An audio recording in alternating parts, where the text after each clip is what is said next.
In the past 4 years, the Funogwazi, together with Reclaim the City, have been lobbying and campaigning for the Tafelberg site to be used for affordable housing, because we fundamentally believe that land should be prioritized for affordable housing in the middle of a housing crisis in Cape Town.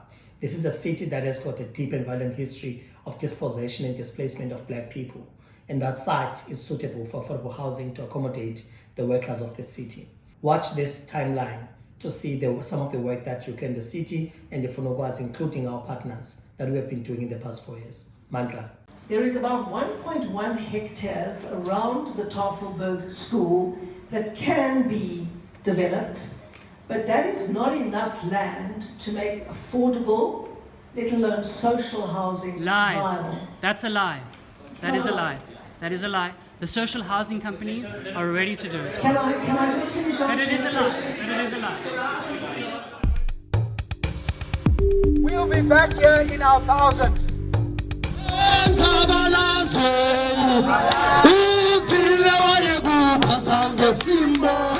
Cape Town remains one of the most segregated cities in South Africa. It has been 25 years into democracy, but poor and working class people in Cape Town still find themselves on the peripheries of this city. The Tafelberg court case demonstrates the failures of all spheres of government to redistribute urban land in well-located areas as a first step in redressing the apartheid special legacy in Cape Town. In 2011, the Tafelberg site was earmarked for affordable housing by the Western Cape provincial government. In 2015 to 2016, the province decided to sell Tafelberg to the Phyllis Joel Jewish Day School for 130 million rand. Activists began the Reclaim the City movement to campaign against this and interdict the sale in court. In May, parties agreed to halt the sale and reopen the public participation process. Comrades, we have gathered here because we are awaiting the decision of the Tafelberg site. We have just seen through the website of this provincial government that Helen Zille and her cabinet are continuing with the sale. They're continuing with selling well-located pieces of land. And in that process, evicting the poor people who are staying in places like Sea Point, Woodstock, Salt River, into the peripheries of the city. And that is something that was done by the apartheid government. And Helen Zille and her cabinet are continuing with the legacy of apartheid, continuing to displace the poor, the Black and the colored people into the outskirts of the city. So we're saying they have to build housing on Tafelberg. So people who are willing to pay rent can pay affordable rentals, stay close to where they work, stay close to good schools that their kids can attend, and clinics, amenities, not in Wolverrivier, Blikkiesdorp and Kailicha. Why? Why must people be moved out there? Why throw us on the West Coast? Why throw us to the wolves? Why throw us in Blikkiesdorp? In 2016, activists worked to improve public awareness about the sale. Over 5,000 submissions from Cape Townians who support the development of social housing on Tafelberg were eventually submitted to Cabinet. Looking right here is a prime land. So end of the day, the issue of not giving us the low-cost housing. Why? Why do we not have to stay near where we are staying? In November 2016, the Western Cape Provincial Cabinet commissioned a study to determine if social housing was financially possible at Tafelberg while considering the submissions. The study found that 270 units of social housing were possible on the site. In 2017, despite objections to the feasibility study, Premier Helen Zille announced Cabinet's decision to go ahead with the sale despite objections to the feasibility study. Cabinet said that social housing could be built at other sites. I'm so disappointed. What makes worse, we are working for them. We are working for them at this point. Even we are doing everything for them. I'm so surprised we can't have houses, affordable houses, whereas we're working for them. We are not new to them. They know us at Sea Point. I don't see any reason why we can't get a place there. In May 2017, Difuna Ukwazi launched a review application in the Cape Town High Court to have the sale set aside or undone. For more than 2 years, lawyers for the parties prepared their papers and arguments.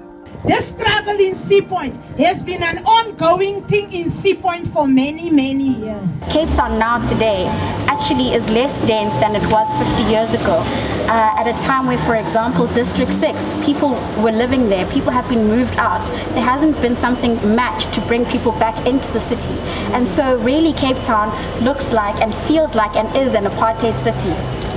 We know that at the same time, the province is using land through the regeneration program. They're selling land. And so in that context, we need to do something about it. Neither the province or the city have adequately responded to these facts, right? That it's an unequal, it's a segregated apartheid city that we need to transform through accessing land for affordable housing.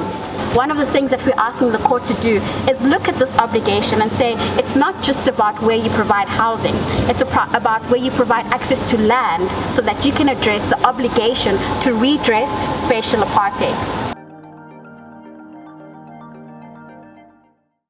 Let us enjoy today. Let us take the victory and make it ours, comrades.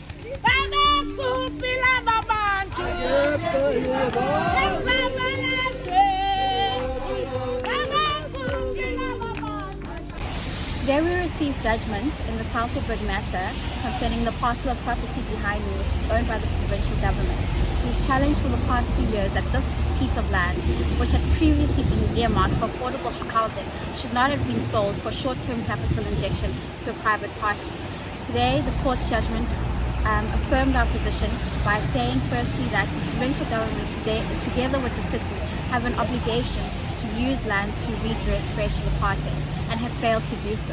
The court has gone further by requiring them to come back to court in May 2021 with a policy saying what steps they will take to address the failure of the failed obligations under the Constitution. Furthermore, and importantly and really excitingly for us, the court has set aside the decision made by the provincial government to sell this parcel of land. This day marks as a victory of those learners who come to Sea Point High School and all schools in the inner city and have been struggling to get in the inner city each and every morning. It is a victory after years of struggle as activists. Everyone is an activist standing here, and let everyone be encouraged that we can stand up for our fundamental rights and ensure that the government fulfills their moral and constitutional duty. If they can't fulfill their duty, we'll have to remind them as citizens. It is land for people and not for profit. I'm one of the mothers, single mothers, that has been working in Sea Point as a domestic worker, being exploited by the rules of the apartheid system that has been used against us as women, against us and our families. Today, the answer had come. We have won what we had fought for. We want to say viva to everyone that had participated in what we wanted to achieve.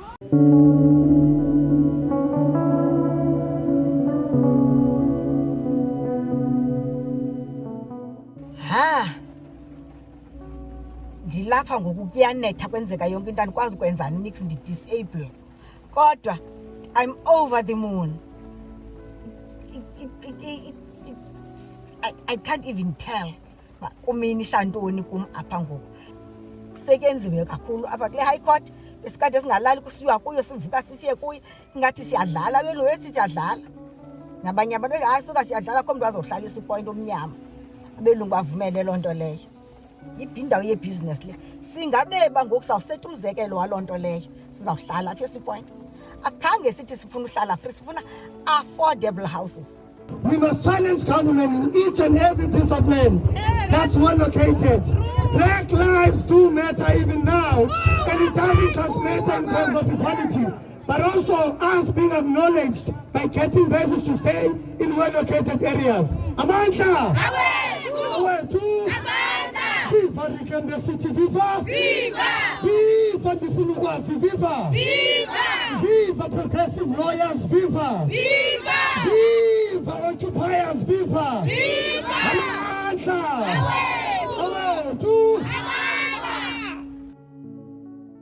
On the 31st of August, judgment was handed down in the Tafelberg matter. One of the orders that were granted by the court was that the sale of the property, the Tafelberg property in Sea Point, was unlawful, and the court then reviewed and set that sale aside. A few weeks after the judgment was handed down, the province as well as the city filed an application for leave to appeal to the SCA, meaning that they wanted to challenge the orders. On the very same day that the province filed its application for leave to appeal, Premier Windley, together with Minister Madikizela, issued a press statement stating various things about its approach to the appeal, and also importantly mentioned, firstly, that the Phyllis Giles Jewish Day School would not be proceeding with the appeal, and that it had decided not to pursue its rights under the contract of sale that it had previously entered into with the province.